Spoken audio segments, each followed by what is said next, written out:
नमस्कार दोस्तों, चैनल हिंदी विषय एवं साहित्य में आप सभी का हार्दिक अभिनंदन है। और आज हम पढ़ने जा रहे हैं आचार्य रामचंद्र शुक्ल द्वारा रचित निबंध श्रद्धा एवं भक्ति। यह हमारे नेट के पाठ्यक्रम में है। साथ ही विभिन्न राज्यों से जो असिस्टेंट प्रोफेसर भर्ती निकली हुई हैं उनके सिलेबस में भी यह निर्धारित है। यह आईएएस के सिलेबस में भी आपको पढ़ना पड़ेगा यदि आप लोग दे रहे हो तो। और साथ ही साथ यह विभिन्न जो विश्वविद्यालय हैं उनके सिलेबस में भी यह लगाया गया है। यह सब मैं आपको इसलिए बता रही हूँ ताकि आपको इसकी महत्ता के विषय में ज्ञान हो कि यह कितना महत्वपूर्ण निबंध है। नेट परीक्षा के संदर्भ में यदि मैं बात करूँ तो इससे स्थापना एवं तर्क वाले जो प्रश्न हैं बहुत बार पूछे गए हैं। चैनल पे प्लेलिस्ट बनी हुई है अलग से, जिसमें 2004 से लेकर अब तक जितनी भी परीक्षाएं हुई हैं उन सब के स्थापना और तर्क वाले प्रश्न अलग से मैंने आपके समक्ष वहां प्रस्तुत किए हैं। तो आप वहां देख लें इस निबंध को पढ़ने के बाद कि इसमें से कितनी बार प्रश्न रिपीट होते रहते हैं, पूछा जाता है। इसका कोई भी पंक्ति दे दी जाती है स्थापना में और फिर तर्क के साथ आपको उसमें मैच करना होता है कि क्या यह इसका सही अर्थ है। आप नहीं कर पाते स्थापना और तर्क वाले प्रश्न।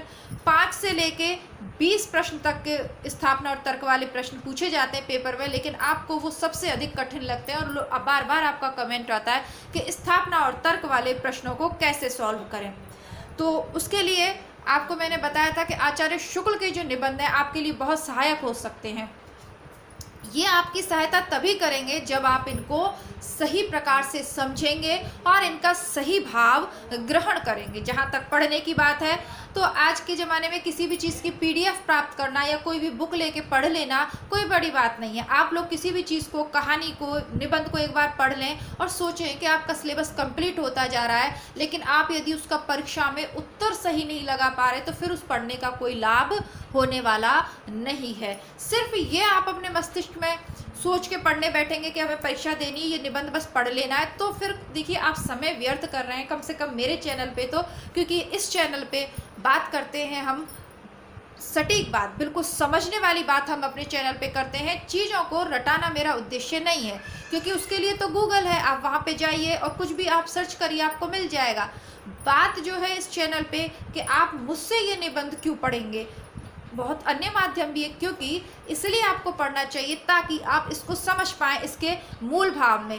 प्रश्न इससे गद्यांश में पूछा जाए अथवा पंक्ति का भाव पूछा जाए, स्थापना एवं तर्क के तरीके से पूछा जाए, या किसी भी रूप में आपसे श्रद्धा एवं भक्ति से प्रश्न पूछा जाए, तो मैं आपको विश्वास दिलाती हूँ कि इस निबंध को आज मेरे साथ पढ़ने के बाद आप 100% उसका सही उत्तर दे पाएंगे। ये हो गई इस निबंध से संबंधित बातें। अब एक छोटी सी बात और मैं आपसे कहना चाहूँगी। देखिए, इस निबंध को पढ़ने से पहले शुक्ल जी का एक और प्रसिद्ध निबंध है भाव व मनोविकार। छोटा सा निबंध है, हालांकि श्रद्धा और भक्ति निबंध थोड़ा लंबा है, लेकिन वो बहुत छोटा सा निबंध है। उसको आप पढ़िए ताकि आप भावों में, मनोविकारों में अंतर समझ पाएँ, क्योंकि आचार्य शुक्ल के अधिकतर निबंध जो है वो भाव और मनोविकारों से संबंधित हैं। जैसे कि आज के निबंध में हम जो चीज़ें सीखेंगे वो सब की भूमिका है उस निबंध में, भाव एवं मनोविकार। इसीलिए आपके पाठ्यक्रम में लगा हुआ न होने पर भी मैंने आपको चैनल पे पहले उपलब्ध करवाया था भाव एवं मनोविकार संबंधी निबंध। बहुत जगह से मैं आपके लिए सामग्री ढूंढ के लाती हूँ और मुझे पता है, जैसे कि आप लोग बार बार नेट की परीक्षा दे रहे हैं लेकिन नेट क्लियर नहीं हो रहा। जिनका नेट क्लियर हो गया वो जेआरएफ नहीं कर पा रहे, और जिनका दोनों क्लियर हो गए वो असिस्टेंट प्रोफेसर के लिए ट्राई कर रहे हैं। कहने का तात्पर्य मेरा यह है कि मैं आपको वो सब पढ़ाना चाहती हूँ जो कोई और आपको नहीं बताएगा, और जहाँ से आपको अपनी तैयारी का मतलब आधार है आपकी तैयारी का। अगर आप शुक्ल को पढ़ रहे हो तो सबसे पहले उनका सरल निबंध पढ़िए, शुक्ल को जानिए, उसके बाद आप उनकी रचनाएं पढ़ेंगे तो बहुत आसान हो जाएंगी। क्योंकि आपसे सीधे सीधे प्रश्न तो पूछेगा नहीं कि पंक्तियां दे के पूछ ले कि ये किस निबंध की पंक्तियां, ये सब छोटी क्लासों में होता है। आप असिस्टेंट प्रोफेसर बनने जा रहे हैं तो आप इस तरीके की चीज़ों की उम्मीद ना ही रखें परीक्षक से, क्योंकि उसको सिर्फ 6% बच्चे ही पास करने हैं नेट परीक्षा में और बाकी 94% बच्चे उनको फेल करने हैं। तो वो 6% बच्चों में आप अपना स्थान निर्धारित कर पाएँ, उसके लिए आपको गहराई से पढ़ना पड़ेगा। चलिए, अब तक जो भी हुआ कोई बात नहीं, हमने नहीं पढ़ा, अब तक तो हम इसी हिसाब से पढ़ते हैं कि हमें एमए की परीक्षा पास करनी है, महत्वपूर्ण प्रश्न देख लिए, बात खत्म।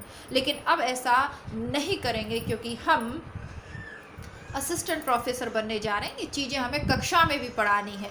लौट फिर के एक चीज़ को 10 बार देखने से अच्छा है कि आप एक ही बार उसमें 10 मिनट अधिक समय देकर उस चीज़ को समझें, उसका मूल भाव ग्रहण कीजिए आप। ठीक है, कल भी सीमा जी ने ये प्रश्न पूछा था, तो उनको भी मैंने यही कहा कि आप किसी भी रचना का अर्थ कर लें, इसमें बड़ी बात नहीं है। बड़ी बात इसमें है कि आप उस रचना का मूल भाव समझिए कि वो कहना क्या चाह रहा है, उसकी मूल संवेदना क्या है। दूसरी, अब जैसे कि अब हमने मान लीजिए 30 मिनट या 40 मिनट आज की कक्षा में इस निबंध पे लगाए, तो फिर यह भी देखिए कि इससे आप अपने जीवन उपयोगी जो सामग्री है वो कैसे प्राप्त कर सकते हैं। ऐसे क्या भाव आप इससे ग्रहण कर सकते हैं कि आपका जीवन सुखमय हो जाए और समाज के लिए भी आप कुछ अच्छा कर पाएँ। जरूरी नहीं है कि समाज सेवा का तात्पर्य ये नहीं है कि बड़े बड़े काम करें, नहीं, छोटे छोटे काम करके भी हम समाज सेवा कर सकते हैं। अंत में बात करेंगे कुछ और, अभी शुरू करते हैं हमारा आज का निबंध श्रद्धा एवं भक्ति। श्रद्धा एवं भक्ति आचार्य शुक्ल का महत्वपूर्ण निबंध है। यह उनके निबंध संग्रह चिंतामणि भाग 1 में संकलित है। यह आचार्य शुक्ल की विशेषता है कि वो निबंधों को निगमनात्मक शैली में लिखते हैं। जो स्टूडेंट बीएड करते हैं वो जानते होंगे कि आगमन निगमन पद्धति क्या होती है। जो नहीं जानते, मैं क्लियर कर दूं कि पहले शुक्ल जी चिंतन करते हैं अपने निबंधों में, उसके बाद विभिन्न उदाहरणों द्वारा अपने तथ्यों और निष्कर्षों पर वो पहुंचते हैं, स्पष्ट करते हैं अपनी बात को। तो यह होती है निगमनात्मक पद्धति। और आगमनात्मक जो पद्धति होती है उसमें पहले उदाहरण देते हैं। ठीक है, तो और दूसरी बात, भाव मनोविकारों को लिखने में से संबंधी निबंध लिखने में आचार्य रामचंद्र शुक्ल सिद्धहस्त है। अन्यत्र आपको ये गहराई नहीं मिलेगी, इतना सूक्ष्म विश्लेषण मनोभावों को आपको अन्यत्र नहीं मिलेगा जितनी सूक्ष्मता से वर्णन किया है शुक्ल जी ने। देखते हैं आज का निबंध। किसी मनुष्य में जनसाधारण से विशेष गुण व शक्ति का विकास देख उसके संबंध में जो एक स्थायी आनंद पद्धति हृदय में स्थापित हो जाती है, उसे श्रद्धा कहते हैं। श्रद्धा महत्व की आनंदपूर्ण स्वीकृति के साथ साथ पूज्य बुद्धि का संचार है। यदि हमें निश्चय हो जाएगा कि कोई मनुष्य बड़ा वीर, बड़ा सज्जन, बड़ा गुणी, बड़ा दानी, बड़ा विद्वान, बड़ा परोपकारी व बड़ा धर्मात्मा है, तो वह हमारे आनंद का एक विषय हो जाएगा। यानी हमारे मन को तृप्ति का, उल्लास का, उत्साह का, आनंद का भाव पैदा होता है सामने वाले किसी ऐसे व्यक्ति को देख के जो बहुत गुणवान हो अपने क्षेत्र विशेष में। जरूरी नहीं है कि उसमें सारे गुण हो, लेकिन एक किसी क्षेत्र में वो विशेष योग्यता रखता हो। हम उसका नाम आने पर प्रशंसा करने लगेंगे, उसे सामने देख आदर से सिर नवाएंगे। किसी प्रकार का स्वार्थ ना रहने पर भी हम सदा उसका भला चाहेंगे। उसकी बढ़ती से यानी उसकी उन्नति से प्रसन्न होंगे और अपनी पोषित आनंद पद्धति में व्याघात पहुंचने के कारण उसकी निंदा न सह सकेंगे। इससे सिद्ध होता है कि जिन कर्मों के प्रति श्रद्धा होती है उनका संसार में को होना वांछित है। यही विश्व कामना श्रद्धा की प्रेरणा का मूल है। यानी कि हम कभी भी चाहकर भी अपने श्रद्धेय व्यक्ति का अहित नहीं चाह सकते। अब आप लोगों के मन में जिज्ञासा होगी कि ये सभी गुण तो प्रेम में भी होते हैं। प्रेम में भी तो हम ऐसा करते हैं कि प्रेमी जन की प्रशंसा करते हैं, उसके प्रति उसकी उन्नति चाहते हैं, ये सब। लेकिन श्रद्धा अलग है, प्रेम अलग है। दोनों में क्या मूलभूत अंतर है, इसको आगे के पैराग्राफ में देखते हैं। प्रेम और श्रद्धा में अंतर यह है कि प्रेम स्वाधीन कार्यों पर उतना निर्भर नहीं। कभी कभी किसी का रूप मात्र जिसमें उसका कुछ भी हाथ नहीं, उसके प्रति प्रेम उत्पन्न होने का कारण होता है, पर श्रद्धा ऐसी नहीं है। कहने का तात्पर्य देखिए, स्वाधीन कार्यों पर, यानी प्रेम में कुछ काम करना जरूरी नहीं है। किसी सुंदर व्यक्ति को देखकर भी प्रेम उससे हो जाता है। आप भाई बहन इस को बहुत अच्छे से जानते होंगे, इसमें समझाने वाली बात नहीं है। अब सुंदर होने में व्यक्ति का तो कुछ योगदान नहीं है ना, क्योंकि ये तो ईश्वर के दिए हुए गुण है उसको, तो वो प्रेम है। लेकिन ये ऐसे गुण जिनका उसने अर्जन किया है अपने व्यक्तित्व में, जब उनसे वो प्रशंसा का पात्र बनता है तो उसे श्रद्धा कहते हैं। ठीक है, आगे देखते हैं। किसी की सुंदर आंख या नाक देखकर उसके प्रति श्रद्धा नहीं उत्पन्न होगी, प्रीति उत्पन्न हो सकती है। प्रेम के लिए इतना ही बस है कि कोई मनुष्य हमें अच्छा लगे, पर श्रद्धा के लिए आवश्यक यह है कि मनुष्य किसी बात में बढ़ा हुआ हो यानी उन्नत हो, दूसरों से अलग हो, दूसरों से ज़्यादा हो। मनुष्य किसी बात में बढ़ा हुआ हो के कारण हमारे सम्मान का पात्र हो। श्रद्धा का व्यापार स्थल विस्तृत है, प्रेम का एकांत। प्रेम में घनत्व अधिक है और श्रद्धा में विस्तार। ठीक है, तो ये जो पंक्तियां हैं, दोबारा मैं आपको बोल रही हूँ, दोबारा इसलिए आपको बोल रही हूँ कि आप इनको हाईलाइट कर लीजिए, या हाईलाइट करने से तात्पर्य आप इनको विशेष ध्यान रखिए। परीक्षा में पूछी हुई ये पंक्तियां हैं, आईएएस के उसमें भी इनकी व्याख्या मेंस में लिखना होता है, उसमें भी पूछी गई थी, और यूपीएससी का जो लोअर पीसीएस का आपका एग्जाम होता है उसमें भी यह पूछी हुई है। दोबारा से देखते हैं। श्रद्धा का व्यापार स्थल विस्तृत है, प्रेम का एकांत। प्रेम में घनत्व अधिक है और श्रद्धा में विस्तार। यानी अब इसको आगे इन्होंने स्पष्ट किया है, किसी मनुष्य से प्रेम रखने वाले दो ही एक मिलेंगे, पर उस पर श्रद्धा रखने वाले सैकड़ों, हजारों, लाखों, क्या करोड़ों मिल सकते हैं। सच पूछिए तो इसी श्रद्धा के आश्रय से उन कर्मों के महत्व का भाव दृढ़ होता है जिन्हें हम धर्म कहते हैं। यानी प्रेम में क्या होता है, प्रेम यदि कोई हमसे करता है तो कितने लोग हमसे प्रेम कर सकते हैं माँ बाप के अलावा, एक दो, है ना। अब देखिए प्रेम में भी, उसमें भी स्वार्थ की भावना आती है, सामाजिक रिश्तों की यदि हम बात करें तो।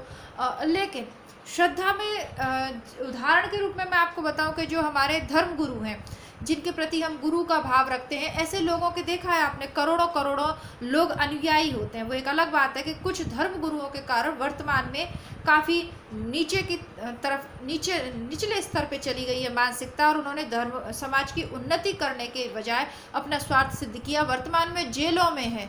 तो ऐसे लोगों की मैं बात नहीं कर रही हूँ। मेरा मतलब आप यहाँ पे विवेकानंद जी लगा लीजिए, विवेकानंद के प्रति लाखों करोड़ों लोगों में श्रद्धा की भावना है,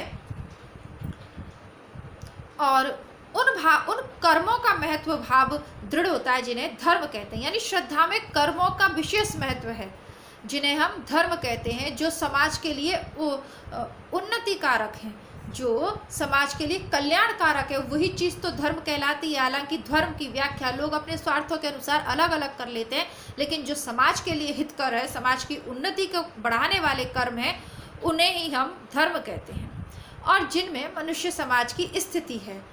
तो ये सबसे जो उत्पन्न भाव होता है वही श्रद्धा है। कर्तव्य तर से बढ़कर कर्म का स्मारक दूसरा नहीं। कर्म की क्षमता प्राप्त करने के लिए बार बार कर्तव्य की ही ओर आंख उठती है। कर्मों से कर्तव्य की स्थिति को जो मनोहारता प्राप्त होती है, उस पर मुग्ध होकर बहुत से प्राणी कर्मों की ओर प्रेरित होते हैं। कर्तव्य अपने सत्कर्म, कर्तव्यी जो कर्तव्य कर रहा है वह अपने सत्कर्म द्वारा एक विस्तृत क्षेत्र में मनुष्य की सद्वृत्तियों के आकर्षण का एक शक्ति केंद्र हो जाता है। जैसे विवेकानंद जी ने अपने कर्मों के द्वारा क्या किया, अपनी सद्वृत्तियों को विकसित किया, और फिर क्या हो गए, वो एक आकर्षण का केंद्र हो गए, एक शक्ति का केंद्र हो गए। जिस समाज में किसी ज्योतिषमान शक्ति केंद्र का उदय होता है, उस समाज में भिन्न भिन्न हृदयों से शुभ भावनाएं मेघखंडों के समान उठकर तथा एक ओर और एक साथ अग्रसर होने के कारण परस्पर मिलकर इतनी घनी हो जाती हैं कि उनकी घटासी उमड़ पड़ती है, और मंगल की ऐसी वर्षा होती है कि सारे दुख और क्लेश उसमें बह जाते हैं। तो ये अब भी विवेकानंद को देखिए, जिन्होंने विवेकानंद से संबंधित किताबें पढ़ी हुई होंगी तो वो 100% उनके प्रति श्रद्धा का भाव रखेंगे। वैसे विवेकानंद का तो थोड़ा बहुत भी यदि हमने पढ़ा है तो सभी युवा वर्ग उनके प्रति श्रद्धा का भाव रखता है, लेकिन विस्तार से यदि विवेकानंद को पढ़ें तो हम सिर्फ ये जो सब कुछ लिखा हुआ है इसमें केवल एक ही व्यक्ति का नाम हम फिट कर पाएंगे। सबसे पहले विवेकानंद। सारे दुख और कलेश बह जाते हैं, है ना। जब उसके जो सत्कर्म है उसका प्रकाश जब समाज पे पड़ता है, वह अपने सत्कर्मों का प्रयोग समाज की उन्नति के लिए करता है, तो सभी के दुख दर्द मिट जाते हैं और लोगों के लिए वो श्रद्धाएं बन जाता है। हमारे अंतःकरण में प्रिय के आदर्श रूप का संगठन उसके शरीर या व्यक्ति मात्र के आश्रय से हो सकता है, पर श्रद्धे के आदर्श रूप का संगठन उसके फैलाए हुए कर्म तंतु के उपादान से ही होता है। यानी हमें प्रिय तो कोई भी लग सकता है ना। प्रिय को कैसे जानेंगे? जिसका शरीर हमें सुंदर लग रहा है उसे भी हम प्रियतम कह ही देते हैं। प्रेम तो बाद की बात है, लेकिन सबसे पहले तो आकर्षण ही होता है। पर श्रद्धेय के प्रति ऐसा नहीं होता कि उसका शरीर कैसा है। जैसे कि अब्दुल कलाम जी के प्रति श्रद्धा की भावना रखते हैं। जो नए स्टूडेंट साइंस में नए नए जो प्रयोग करना चाहते हैं वो तो अलग ही तरीके से रखते हैं उनके लिए, लेकिन हम लोग भी रखते हैं। तो उस पर क्या कहने का तात्पर्य यह है कि शरीर इसमें महत्वपूर्ण नहीं है श्रद्धा में, बल्कि उसके फैलाए कर्म तंतु के उपादान से होता है कि उन्होंने कर्म कैसे किए। उन सत्कर्मों के द्वारा हम उसके प्रति श्रद्धा की भावना रखते हैं। आगे प्रेम और श्रद्धा को व्याख्यायित करते हुए शुक्ल जी कहते हैं कि प्रिय का चिंतन हम आंख मूंदे हुए संसार को भुलाकर करते हैं, पर श्रद्धे का चिंतन हम आंख खोले हुए संसार का कुछ अंश सामने रखकर करते हैं। दोनों में अंतर समझिए।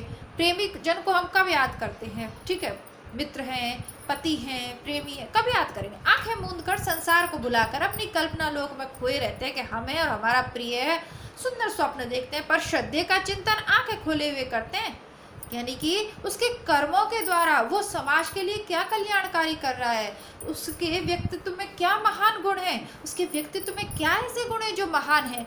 उन सब चीज को देखकर, यानी कि सपनों की दुनिया में नहीं, आंखें मूंदे हुए नहीं, आंखें खोले हुए, यानी वास्तविकता में उसके कर्मों का जो सही परिणाम है उसे देखकर हम श्रद्धा की भावना रखते हैं। यदि प्रेम स्वप्न है तो श्रद्धा जागरण।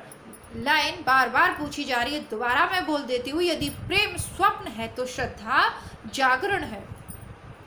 व्याख्या करने आती है बार बार, और जैसे कि कुछ कक्षाओं में जैसे होता है पल्लवन और व्याख्या, संक्षिप्तीकरण और पल्लवन, वहाँ पे भी ये पंक्ति पूछी जाती है। लेकिन तब हमें ये नहीं पता होता कि यह कौन से निबंध से ली गई है, ये पंक्ति कहाँ से उठा के दे दी गई है। प्रेमी प्रिय को अपने लिए और अपने को प्रिय के लिए संसार से अलग करना चाहता है। प्रेम में केवल दो पक्ष होते हैं, श्रद्धा में तीन। प्रेम में कोई मध्यस्थ नहीं है, प्रेम में कोई मध्यस्थ नहीं, पर श्रद्धा में मध्यस्थ कर अपेक्षित है। प्रेमी और प्रिय के बीच कोई और वस्तु अनिवार्य नहीं, पर श्रद्धालु और श्रद्धेय के बीच कोई वस्तु चाहिए।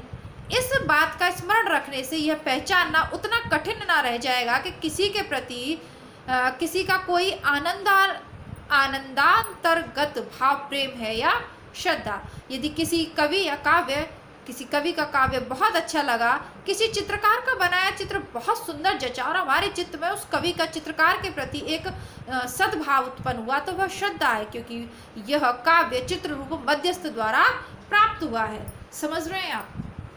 प्रेम में मध्यस्थ कुछ नहीं होता, कोई नहीं चाहता। देखिए, अगर सरल शब्दों में व्याख्या की जाए तो प्रेम में कोई नहीं चाहता कि हमारे और हमारी प्रेमी जन के बीच में अन्यत्र कोई आए। पूरा के पूरा हम उसे पा लेना चाहते हैं। ठीक है, कोई मध्यस्थ किसी भी प्रकार का, अब उसमें कोई जरूरी नहीं है कि उसमें कोई विशेष ही गुण हो, बस प्रेम हो जाना चाहिए किसी भी तरह, आकर्षण कह लीजिए। और विवाह के बाद जो प्रेम होता है उसे जिम्मेदारियों का नाम दे लें, तो बस वो प्रेम वाली भावना होती है। ठीक है, वो एक अलग चीज़ है। लेकिन श्रद्धा में बीच में मध्यस्थ का होना आवश्यक है। अब इन्होंने उदाहरण दिया है चित्रकार का या कवि का, और मैं आपसे कहूँगी कि कर्म होने चाहिए श्रद्धेय, जिसके प्रति हम श्रद्धा की भावना रख रहे हैं वो, और हमारे बीच में क्या है? कर्म। उसके द्वारा किए गए कार्य ही तो वो मध्यस्थ हैं जिनके कारण हम उस पर श्रद्धा का भाव रख रहे हैं। अब इसको देखिए, शिक्षक के संदर्भ में मैं बात करूँगी तो हमारे जीवन काल में अब तक हमने कितने शिक्षकों से अध्ययन किया है, बहुत सारा, लेकिन हमें सबके नाम याद नहीं रहते और ना हम उनके लिए कुछ फील करते हैं। लेकिन कोई एक शिक्षक, ऐसा शिक्षक अथवा शिक्षिका ऐसी प्रिय होती है कि जीवन में जब भी हम किसी कठिन परिस्थिति में फंसते हैं या समय समय पर विभिन्न प्रसंगों में या पुराने समय को अपन याद करते हैं, तो उस शिक्षिका या शिक्षक का नाम या हमारी स्मृति में आ जाता है। श्रद्धा के भाव से भर जाते हैं हम उसके प्रति। क्यों? क्योंकि उसके कर्मों में, उसमें कुछ ना कुछ ऐसा है व्यक्तित्व में जो अन्यों के व्यक्तित्व में नहीं था। ठीक है, कारण बहुत सारे हो सकते हैं, आगे समझते हैं। देखिए, गुरु के प्रति श्रद्धा का भाव रहना बहुत आवश्यक है यदि हमें कुछ ज्ञान प्राप्त करना है। तो खैर वर्तमान में ये सब बातें आपको थोड़ी आदर्शात्मक लगेंगी, लेकिन जब तक आप ये श्रद्धा वाली भावना नहीं रखते हैं ना गुरु के प्रति, तो कुछ ग्रहण कर पाना थोड़ा कठिन ही है। आगे देखते हैं, प्रेम का कारण बहुत कुछ अनिर्दिष्ट और अज्ञात होता है, पर श्रद्धा का कारण निर्दिष्ट और ज्ञात होता है। कभी कभी केवल एक साथ रहते रहते दो प्राणियों में यह भाव उत्पन्न हो जाता है कि वे बराबर साथ रहें, उनका साथ कभी ना छूटे। देखते हैं ना हम लोग, पहले दोस्ती होती है लेकिन दोस्ती में लगने लगता है कि अब इसी के साथ हमें जिंदगी गुजारनी है। तो सरल अर्थ में वही है, प्रेमी प्रिय के संपूर्ण जीवन क्रम के तटस्थ साक्षात्कार का अभिलाषी होता है। वह उसका उठना बैठना, चलना फिरना, सोना खाना पीना सब कुछ देखना चाहता है। संसार में बहुत से लोग उठते बैठते चलते फिरते हैं, पर सबका उठना बैठना चलना फिरना उसको वैसा अच्छा नहीं लगता। प्रेमी प्रिय के जीवन को अपने जीवन से मिलाकर एक निराला मिश्रण तैयार करना चाहता है, वह दो से एक करना चाहता है। सारांश यह है कि श्रद्धा में दृष्टि पहले कर्म पर से होती हुई श्रद्धे तक पहुंचती है और प्रीति में प्रिय से होती हुई उसके कर्म आदि पर आ जाती है। देखिए कितना सूक्ष्म विश्लेषण यहाँ शुक्ल जी ने किया है प्रेम और श्रद्धा का। ऐसा नहीं है कि निबंध का विषय प्रेम और भक्ति है तो केवल निबंध का शीर्षक श्रद्धा और भक्ति है तो ध्यान केवल श्रद्धा और भक्ति पर ही केंद्रित किया गया। नहीं, दोनों चीज़ों के साथ साथ जो अन्य सूक्ष्म भाव भी है ना, उनको भी विस्तार से हमें समझाते हैं कि प्रेम क्या है, श्रद्धा क्या है, और एकदम सटीक व्याख्या उन्होंने इसकी की है। और यह पंक्ति भी परीक्षा में पूछी हुई है। श्रद्धा में दृष्टि पहले कर्म पर से होती हुई श्रद्धे तक पहुंचती है और प्रीति में प्रिय पर से होती हुई उसके कर्मों पर आ जाती है। इसको भी आप लिख सकते हैं अपने रजिस्टर में। यह इसका सारांश है श्रद्धा और प्रेम वाले टॉपिक का। श्रद्धा होने के लिए पहले हम उसके कर्म देखेंगे। किसी कर्म के कारण ही तो उस पर श्रद्धा होगी ना, उसके अच्छे कर्मों के कारण ही तो उस पर श्रद्धा होगी हमारी। लेकिन प्रेम में ऐसा नहीं होता। प्रेम में पहले व्यक्ति महत्वपूर्ण हो जाता है, वो क्या करता है क्या नहीं करता वो बात की बात है। आगे देखते हैं, एक में व्यक्ति को कर्मों द्वारा मनोहरता प्राप्त होती है, दूसरों में कर्मों को व्यक्ति द्वारा। एक में कर्म प्रधान है और दूसरे में व्यक्ति प्रधान है, यानी कि श्रद्धा में कर्म प्रधान है और प्रेम में व्यक्ति प्रधान है। जब किसी से प्रेम हो जाता है ना जी, तो फिर हमें क्या होता है, फिर हमें कहते हैं ना प्रेम में व्यक्ति अंधा हो जाता है, फिर उसके कर्म भी हमें नहीं दिखाई देने लगते, केवल व्यक्ति के पीछे हम दीवाने हो जाते हैं, है ना। और इसी कारण बहुत सारी समस्याएं भी जीवन में आती है, क्योंकि हमें उसके अवगुण दिखते ही नहीं है। हम धोखा भी खा लेते हैं। अधिकतर लोग अपनी युवावस्था में धोखा खा लेते हैं। क्यों? क्योंकि प्रेम के कारण, आकर्षण के कारण उस अवस्था में जब हम स्कूली शिक्षा कहिए, कॉलेज के कुछ शुरुआती वर्ष कहिए, तब हमें गहराई से समझ नहीं होती है जीवन की, अनुभव नहीं होता है। इसलिए जो भी थोड़ी अच्छी सी बात हमसे कर दे, हमें उससे प्रेम हो जाता है, या किसी सुंदर चीज़ को देखकर, सुंदर व्यक्ति को देखकर आकर्षित हो जाते हैं। फिर हमें उसके अवगुण दिखाई ही नहीं देते, परिणाम स्वरूप हमें बहुत दुख भोगना पड़ता है। लेकिन श्रद्धा में ऐसा नहीं होता, कर्म महत्वपूर्ण होते हैं, इसलिए श्रद्धेय व्यक्ति कभी भी कष्ट हमें दे नहीं पाता। प्रत्यक्ष या अप्रत्यक्ष किसी भी रूप में वो हमें कष्ट नहीं दे पाता। प्रेमी जन तो यादों में भी कष्ट दे देते हैं। आगे देखते हैं, किसी के रूप को स्वयं देखकर हम तुरंत मोहित होकर उससे प्रेम कर सकते हैं, पर उसके रूप की प्रशंसा किसी दूसरे से सुनकर चट हमारा प्रेम नहीं उमड़ पड़ेगा।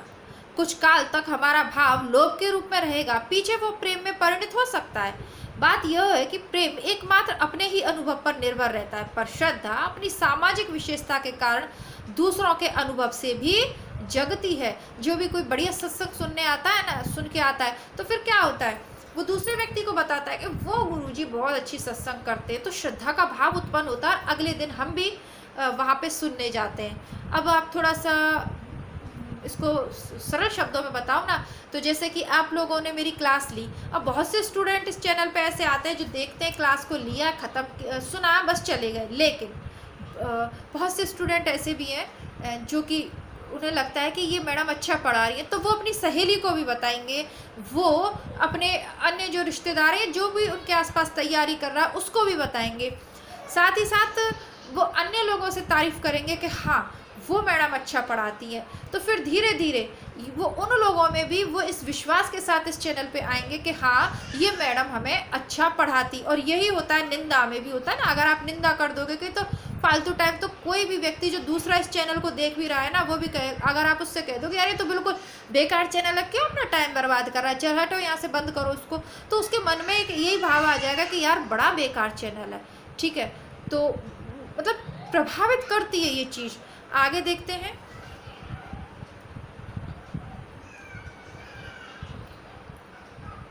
कुछ काल तक ये हम पढ़ चुके हैं।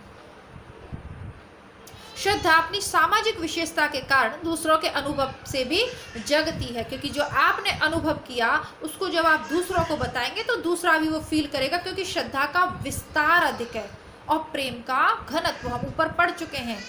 रूप की भावना का बहुत कुछ संबंध व्यक्तिगत रुचि से होता है, अतः किसी के रूप और हमारे बीच यदि तीसरा व्यक्ति आया तो इस व्यापार में सामाजिकता आ गई, क्योंकि यह उस समय यह ध्यान ना हुआ कि उस रूप से एक तीसरे व्यक्ति का आनंद, तीसरे व्यक्ति को भी आनंद या सुख मिला और हमें भी मिल सकता है। जब तक हम किसी के रूप का बखान सुनकर वाह वाह करते जाएंगे तब तक हम एक प्रकार के लोभी अथवा रीझने वाले या कदरदान ही कहलाएंगे, पर जब हम उसके दर्शन के लिए आकुल होंगे, उसे बराबर अपने सामने ही रखना चाहेंगे, तब प्रेम का सूत्रपात समझा जाएगा। यानी तब जब हम उसे मिलने के लिए आकुल हो जाएंगे तब समझिएगा कि प्रेम अब हो गया, और अपने पास रखना चाहें तब उस चीज़ से या उस व्यक्ति से हमें प्रेम हो जाता है। श्रद्धा भाजन पर श्रद्धावान अपना किसी प्रकार का अधिकार नहीं चाहता, पर प्रेमी प्रिय के हृदय पर अपना अधिकार चाहता है। जिसके प्रति हम श्रद्धा रखते हैं, जरूरी नहीं है अब विवेकानंद के प्रति उनकी किताब को पढ़ के एक असीम श्रद्धा मन में जग गई, मान लीजिए मेरे ही मन में जग गई, तो ऐसा तो नहीं है ना कि वो मेरे सामने कभी आ जाएंगे, ऐसा भी नहीं है कि हम चाहते हैं कि वो सिर्फ हमारा ही बन के रहे, ऐसा नहीं है। लेकिन अपने प्रियतम के लिए तो हम सभी ये चाहते हैं कि वो सिर्फ और सिर्फ हमारा रहे, हम ये बर्दाश्त भी नहीं कर सकते कि वो हमारे अलावा किसी और की बात करे। ठीक है, ये लाइन परीक्षा में पूछी गई है, दोबारा एक बार पढ़ के सुना देती हूँ। प्रेमी प्रिय के हृदय पर अपना अधिकार चाहता है, ये लाइन बस इतनी सी ही पूछी गई थी, बाकी पूरी लाइन भी पूछी जा सकती है। श्रद्धा भाजन पर श्रद्धावान अपना किसी प्रकार का अधिकार नहीं चाहता। देखिए राजनेताओं के विषय में भी ये ऐसा थोड़ा सा कम है, लेकिन हो सकता है ना कि श्रद्धा की भाव रखें हम और किसी के कार्यों से इतने प्रभावित हो जाएं कि फिर हम उसकी बुराई नहीं सुनना चाहते, उसे कहते हैं राजनीति के अर्थ में उसे अंधभक्ति कहते हैं। कि अंधभक्ति और श्रद्धा एक अलग बात है। लोग कह देते हैं कि अंधभक्ति है, लेकिन वो अंधभक्ति नहीं होती, कहीं ना कहीं उसमें श्रद्धा का अंश होता है, क्योंकि उस इतने सारे अच्छे कार्य जब कोई व्यक्ति कर देता है जिससे समाज का कल्याण हो रहा हो हमारे मन, तो फिर वहाँ पे श्रद्धा की भावना उत्पन्न होती है। और कोई व्यक्ति अच्छे कार्य सिर्फ इसलिए करे कि हमें अच्छा लग रहा है, तो वो प्रेम है। श्रद्धा एक सामाजिक भाव है, इससे अपनी श्रद्धा के बदले में हम श्रद्धे से अपने लिए कोई बात नहीं चाहते। श्रद्धा धारण करते हुए हम अपने को समाज में समझते हैं, जिसके किसी अंश पर चाहे हम व्यष्टि रूप में उसके अंतर्गत ना भी हो, जानबूझकर उसने कोई शुभ प्रभाव डाला है। ठीक है, श्रद्धा स्वयं ऐसे कर्मों के प्रतिकार में होती है जिसका शुभ प्रभाव अकेले हम पर नहीं बल्कि समस्त मनुष्य समाज पर पड़ सकता है। जैसे कि अब आप में इसमें से बहुत से लोग हो सकता है मुझसे असहमत हो, पर ये मेरा व्यक्तिगत उदाहरण है। जैसे कि मोदी जी के प्रति अभी जन सामान्य में एक श्रद्धा की भावना हमें देखने को मिलती है। मोदी हर किसी के घर में तो आ नहीं रहे, ठीक है ना, मोदी जी हर किसी के घर में आ रहे हैं ना, वो सबको व्यक्तिगत रूप से हमें जानते हैं, लेकिन फिर भी उन्होंने बहुत सारे काम किए। 370 वाला जो कश्मीर वाला वो है, राम मंदिर का निर्माण है, बहुत सारी ऐसे काम हैं, वो लंबी लिस्ट हो जाएगी और फिर आपको लगेगा कि किसी विशेष व्यक्ति का मैं वो करूँ। मतलब मेरा केवल उदाहरण देने का पक्ष है, तो उनके प्रति मन में श्रद्धा की भावना आती है, क्योंकि वो जो सत्कर्म कर रहे हैं उसका प्रभाव समाज पर पड़ रहा है। श्रद्धा एक ऐसी आनंदपूर्ण कृतज्ञता है जिसे हम केवल समाज के प्रतिनिधि रूप में प्रकट करते हैं। सदाचार पर श्रद्धा और अत्याचार पर क्रोध या घृणा प्रकट करने के लिए समाज ने प्रत्येक व्यक्ति को प्रतिनिधित्व प्रदान कर रखा है। यह काम उसने इतना भारी समझा है कि उसका भार सारे मनुष्यों को बांट दिया है, 2-4 माननीय लोगों के ही सिर पर नहीं रख छोड़ा है। जिस समाज में सदाचार, श्रद्धाचार और अत्याचार पर क्रोध प्रकट करने के लिए जितने ही अधिक लोग तत्पर पाए जाएंगे, उतना ही वह समाज जागृत समझा जाएगा। यानी सदाचारों पर श्रद्धा प्रकट करनी चाहिए और अत्याचार पर क्रोध प्रकट करना चाहिए। और जो समाज जितनी तत्परता से जितनी जल्दी गलत को गलत और सही को सही कहते हैं वह जागृत समाज समझा जाता है। श्रद्धा की सामाजिक विशेषता एक इसी बात से समझ लीजिए कि जिस पर हम श्रद्धा रखते हैं उस पर चाहते हैं कि और लोग भी श्रद्धा रखें। समझ रहे हैं आप? जब कभी मोदी जी की बात होती है, कोई उनकी बुराई करता है, मान लीजिए कि यदि हमें उनकी श्रद्धा है तो हम चाहते हैं उनकी प्रशंसा हम और लोगों से भी करते हैं, क्योंकि हम चाहते हैं कि और लोग भी उन पर श्रद्धा रखें। किंतु जिस पर हमारा प्रेम होता है उससे कोई और 5 आदमी प्रेम रखें, उससे 10-5 आदमी प्रेम रखें, इसकी हमें परवाह क्या, इच्छा भी नहीं होती, क्योंकि हम प्रिय पर लोभवश एक प्रकार का अनन्य अधिकार या इजारा चाहते हैं। श्रद्धालु अपने भाव में संसार को भी सम्मिलित करना चाहता है पर प्रेमी नहीं। तो इस जो पूरा पैराग्राफ हमने पढ़ा, इसके माध्यम से देखिए आप प्रेम और श्रद्धा का भाव अच्छे से आज समझ पाए होंगे ना, कि प्रेम क्या है और श्रद्धा क्या है। और यदि आपको समझ में आया हो ना, और अब तक भी आप वीडियो देख रहे हैं समझ में आ रहा है, तो लाइक का बटन आप अभी दबा दीजिएगा, क्योंकि बाद में तो आपको भूल ही जाना है, बार बार कहने पर भी आप लोग भूल ही जाते हैं। और मुझे तो कोई लाइव क्लास तो है नहीं कि आपको सामने मैं पढ़ा रही हूँ तो मुझे पता चले कि समझ आ रहा है या नहीं। आपके लाइक है और आपके कमेंट है जिनके माध्यम से मुझे पता चलता है कि आपको समझ में आ रहा है या नहीं। जब तक समष्टि रूप में हमें संसार के लक्ष्य का बोध नहीं होता और हमारे अंतःकरण में सामान्य आदर्शों की स्थापना नहीं होती, तब तक हमें श्रद्धा का अनुभव नहीं होता। यानी कि देखिए ये भाव क्या है, जब तक हम समाज के विषय में नहीं सोचेंगे तब तक हमें श्रद्धा का अनुभव नहीं हो सकता। जैसे कि उदाहरण देते हैं, अभी क्योंकि मोदी जी का ही नाम आ गया, देखिए कुछ योजनाएं ऐसी होती है जिनका समाज पे प्रभाव पड़ता है, लेकिन यदि हम केवल इसी विश्लेषण के आधार पर मोदी जी के गुणों को, मोदी जी से मेरा तात्पर्य यहाँ मोदी नहीं है, किसी भी महान व्यक्ति का, अगर अटल बिहारी वाजपेयी आपके आदर्श हैं या महात्मा गांधी हैं, इंदिरा गांधी, कोई भी आपका आदर्श व्यक्ति, आप उसको रख के सोच सकते हैं। मेरा उद्देश्य केवल आपको समझाना है। तो हम ये देखेंगे कि अरे मोदी के प्रधानमंत्री फलाने व्यक्ति के शासन करने से हमें क्या लाभ हो गया है, हमें क्या नौकरी मिल गई, हमें क्या ये हो गया, हमारे क्या घर में रुपए आ गए। अगर आप ये सब चीज़ें सोच रहे हो तो फिर श्रद्धा आपके आसपास फटकेगी नहीं, आप श्रद्धा रख ही नहीं सकते। स्पष्ट लिखा हुआ है, संसार के लक्ष्य का बोध यदि नहीं है और सामान्य आदर्शों की स्थापना नहीं है तो हमें श्रद्धा का अनुभव नहीं हो सकता। जब तक हम चीज़ों को इस तरीके से देखना नहीं शुरू कर देते कि संसार के लिए, लोक के लिए, समाज के लिए वो चीज़ हितकर है तो सही है अथवा गलत, अंतःकरण में, यानी कहने का तात्पर्य है कि अगर हमारी निम्न स्तर की मानसिकता है तो फिर हमें किसी के प्रति श्रद्धा नहीं हो सकती, तो श्रद्धा का अनुभव नहीं होगा। और जब हम समाज के लिए व्यक्तिगत हितों से ऊपर उठ के जब हम समाज के हितों के लिए सोचना प्रारंभ करते हैं और तब उसके आधार पर हम विश्लेषण करते हैं कि यह व्यक्ति समाज के लिए हितकर है या इसके किए गए सत्कर्म समाज को दिशा दे रहे हैं, सही दिशा दे रहे हैं, उन्नति की ओर ले जा रहे हैं, तब श्रद्धा की भावना उत्पन्न होती है। तो देखिए श्रद्धा और प्रेम को हम ऊपर वाले पैराग्राफ तक समझ गए। अब एक दूसरा पैराग्राफ है, इसको समझेंगे। बच्चों में कृतज्ञता का भाव पाया जाता है पर सदाचार के प्रति उस कृतज्ञता का नहीं जिसे श्रद्धा कहते हैं। अपने साथ लिए जाने वाले जिस व्यवहार के लिए वे अपने साथ किए जाने वाले जिस व्यवहार के लिए वे कृतज्ञ होते हैं उसी को दूसरे के साथ देख कर्तव्य के प्रति कृतज्ञ होना वे देर में सीखते हैं। उस समय सीखते हैं जब वे अपने को किसी समुदाय का अंग समझने लगते हैं। कहने का तात्पर्य यह है कि श्रद्धा विस्तार का यानी समाज से जुड़ी हुई होती है। देखिए एक बच्चे के लिए हम कुछ अच्छा कर दें तो वो हमारे लिए थैंकफुल होगा, यानी कृतज्ञता का भाव तो रखेगा, लेकिन वो श्रद्धा नहीं रख सकता। कब तक, और फिर वो ही दूसरों के लिए भी हम करें तो वो कोई श्रद्धा का भाव नहीं रखेगा। कब तक, जब तक उसकी समझ इतनी विकसित ना हो जाए कि वह स्वयं को समुदाय या समाज का अंग समझने लगे। अपने साथ या किसी विशेष मनुष्य के साथ किए जाने वाले व्यवहार के लिए जो कृतज्ञता होती है वह श्रद्धा नहीं है। श्रद्धालु की दृष्टि सामान्य की ओर होनी चाहिए, विशेष की ओर नहीं। यानी सामान्य यानी कॉमन, आम लोगों के लिए, आम मतलब सब के लिए होनी चाहिए, विशेष व्यक्ति के लिए नहीं। अपने संबंधी के प्रति किसी को कोई उपकार करते देख यदि हम कहें कि उस पर हमारी श्रद्धा हो गई तो यह हमारा पाखंड है। हम झूठ मूठ अपने को ऐसे उच्च भाव का धारण कर्तव्य प्रकट करते हैं, पर उसी सज्जन को 10-5 और ऐसे आदमियों के साथ जब हम उपकार करते देखें जिन्हें हम जानते तक नहीं, और इस प्रकार हमारी दृष्टि विशेष से सामान्य की ओर हो जाए तब यदि हमारे चित्त में उसके प्रति पहले से कहीं अधिक कृतज्ञता या पूज्य बुद्धि का उदय हो तो हम श्रद्धालु की उच्च पदवी के अधिकारी हो सकते हैं। यानी कि हम सामने वाले व्यक्ति के गुणों को इस आधार पर व्याख्यायित करें कि वो समाज के लिए कितने हित करें। इस पे आपको किसी आदमी की प्रशंसा नहीं करें कि उसने मेरे लिए कितना भला कर दिया। सामान्य रूप में हम किसी के गुण या शक्ति का विचार सारे संसार से संबद्ध करके करते हैं, अपने से या किसी विशेष प्राणी से संबद्ध करके नहीं। हम देखते हैं कि किसी मनुष्य में कोई गुण या शक्ति है जिसका प्रयोग वह चाहे जहां और चाहे जिसके प्रति कर सकता है।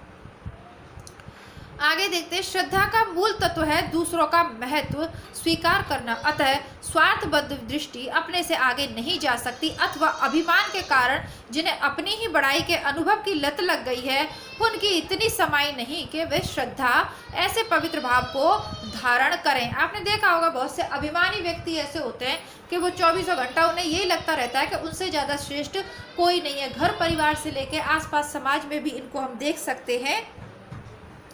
स्वार्थियों और अभिमानियों के हृदय में श्रद्धा नहीं टिक सकती। इस लाइन को हमने स्थापना और तर्क के प्रश्नों में भी देखा है या गद्यांश में भी देखा है। दोबारा मैं बोल देती हूँ, पूछी हुई लाइन है, स्वार्थियों और अभिमानियों के हृदय में श्रद्धा नहीं टिक सकती। उनका अंतःकरण इतना संकुचित और मलिन होता है कि वे दूसरों की कृति का यथार्थ मूल्य नहीं परख सकते।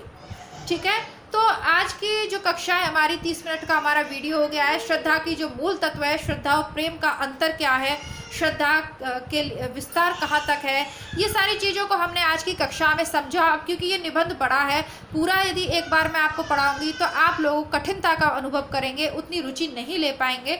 आज की कक्षा को यही समाप्त करते हैं और कल की कक्षा में इसके आगे की चीज़ें समझेंगे। तब तक के लिए नमस्कार, धन्यवाद। और आशा करती हूँ, कोशिश करूँगी कि ईश्वर मुझे भी कुछ ऐसा अवसर समाज में मतलब अच्छा करने के लिए प्रेरित करे कि मैं भी किसी की श्रद्धा का पात्र बन जाऊं। और इसी के साथ वीडियो को समाप्त करते हैं। मिलते हैं दूसरी कक्षा में। नमस्कार, धन्यवाद, जय हिंद।